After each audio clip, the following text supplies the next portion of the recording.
Welcome to the Malazan podcast of The Fallen. I'm Elvis and today we are talking about chapters 18 and 19, but in Spanish, for a better understanding of a book written by a Canadian.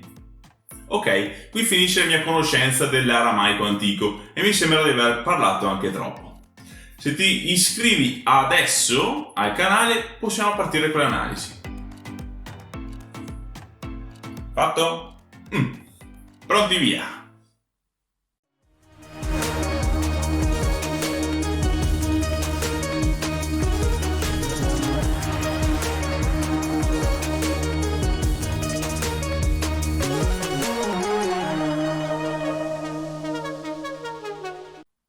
Paran e Cole arrivano alla porta della città, ma il Daru è svenuto, ha perso troppo sangue e rischia di morire.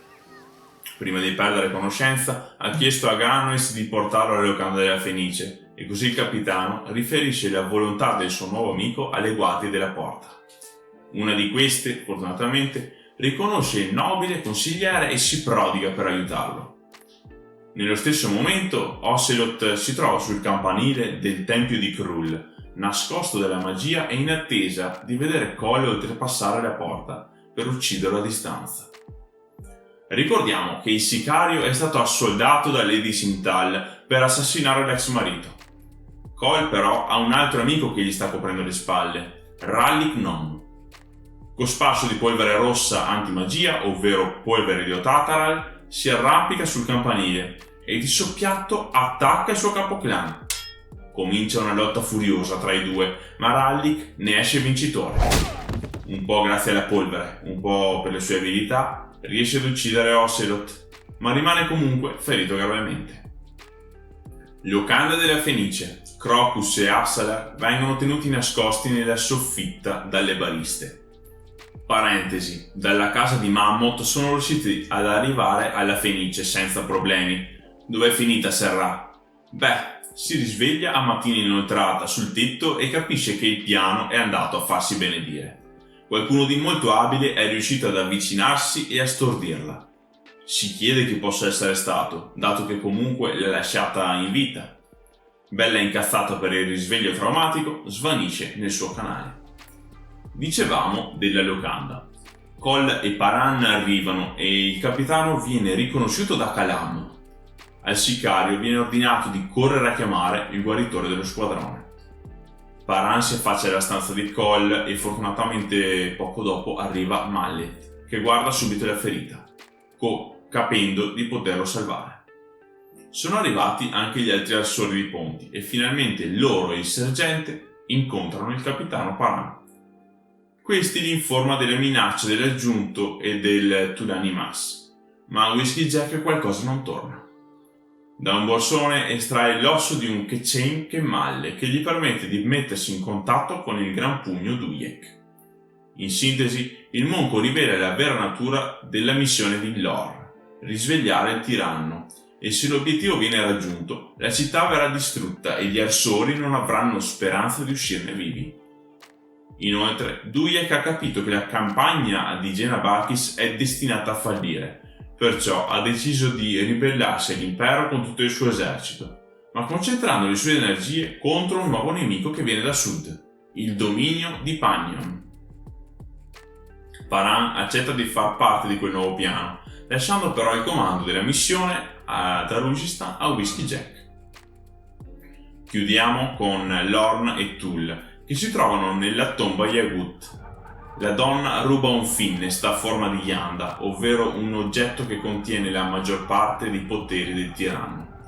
Lo nasconderà ad Arushistan, in modo che Yagut risvegliato sia attratto verso la città.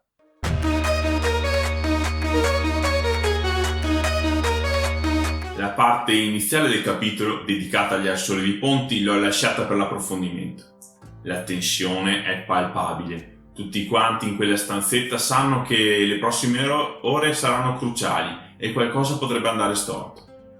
Calam deve provare ancora una volta a contattare i sicari locali, ma dopo l'ultimo tentativo il rischio è altissimo. Bello Svelto sta cercando di contattare Dolente, ma non ci riesce. Che sia morta? Whisky Jack è costretto a ricredersi su di lei, dopo aver sperato fino all'ultimo che ci fosse una spiegazione per i suoi comportamenti più oscuri e terribili. D'altra parte, sapere che la ragazza è così com'è perché posseduta dal patrono dei sicari si rivela essere quasi un sollievo. Almeno io ho dato questa doppia interpretazione alla questione. Se voi siete riusciti a estrapolare altro, mettete in pausa il video e scrivetelo immediatamente. Poco dopo avviene un bel momento di raccoglimento attorno a Whisky Jack. Il discorso del violinista è da tanta roba. Afferma che loro sono abituati a spogliare i propri compagni della loro umanità per soffrire meno vedendoli morire. Così facendo si rischia però di perdere anche la propria di umanità, quando invece è il dolore a permettere loro di andare avanti. Whisky Jack è costretto ad ammettere a se stesso che si trova fra amici. Lo è sempre stato. Che scena fantastica. Infine, finalmente il capitano Parrain incontra i membri della sua squadra. Era ora, direi. Le cose però sono più complicate del previsto e ora tutte le idee sono da rimettere in ordine. Ci si mette anche Dujek il monco, lanciandoci addosso un sacco di informazioni. Fortunatamente non serve rimuginarci troppo a lungo. Nel prossimo capitolo ne sapremo di più.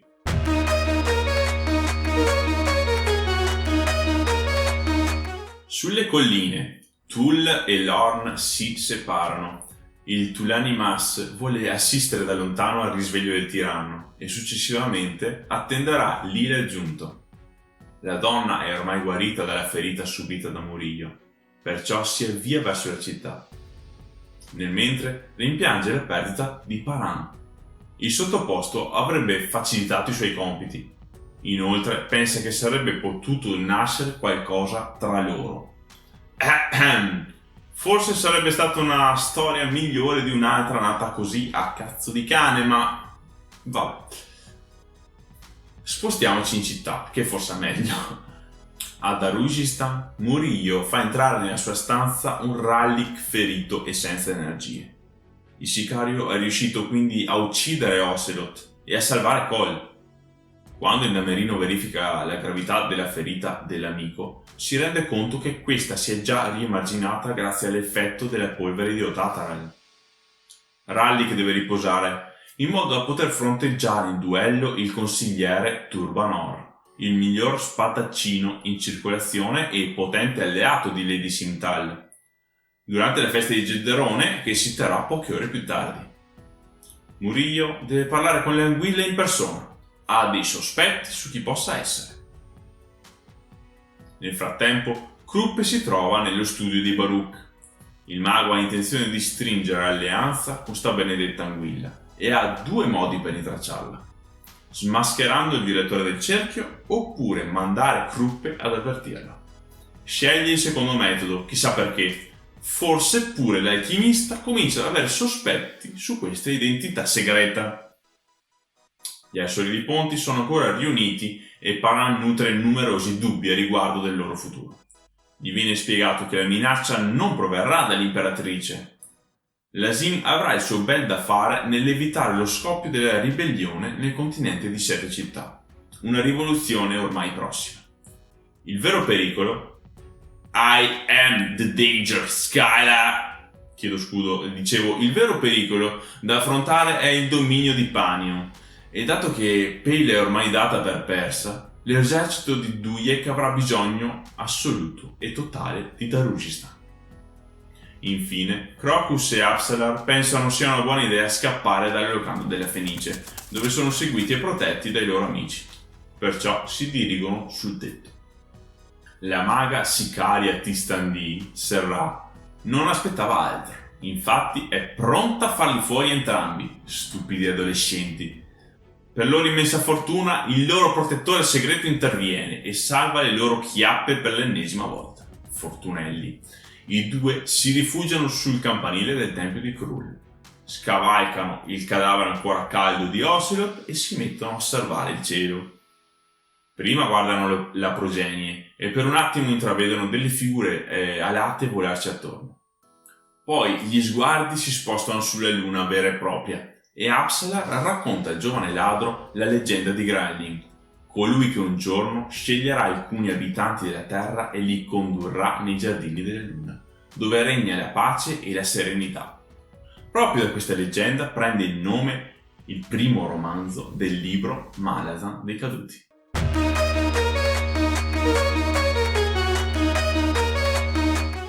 Pochi fatti in questo capitolo, ma che portano avanti la narrazione. Andiamo rapidi.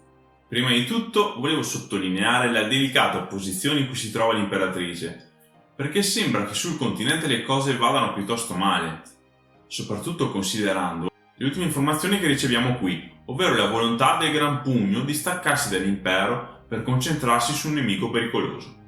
In più, sul continente di 7 città si vocifera di una ribellione.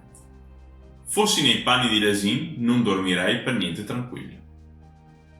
Chiudiamo con Crocus e Apsalar, che in questa fase si comportano esattamente come i due adolescenti. Scappano da un luogo sicuro per nascondersi e restare ad ammirare il cielo sognanti.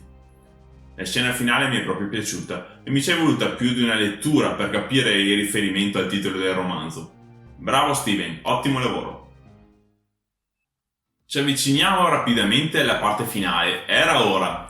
Grazie per essere rimasti con me fino a qui. Sicuramente avrete notato qualche dettaglio di cui non ho avuto il tempo di parlare, perciò non esitate a scriverlo nei commenti. Conto su di voi per diffondere il verbo Malazan oltre le porte del mio canale, quindi condividete e lasciate un like, ma soprattutto iscrivetevi se ancora non l'avete fatto.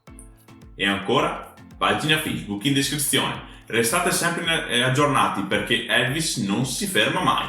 Oddio, sto parlando in terza persona come Crooker. Uccidetemi. Uccidetemi! Se sarò ancora vivo, ci vedremo la prossima settimana. Adios! Ad Arusistan, Muriglio ha... Muriglio. Per loro immensa batteria scarica!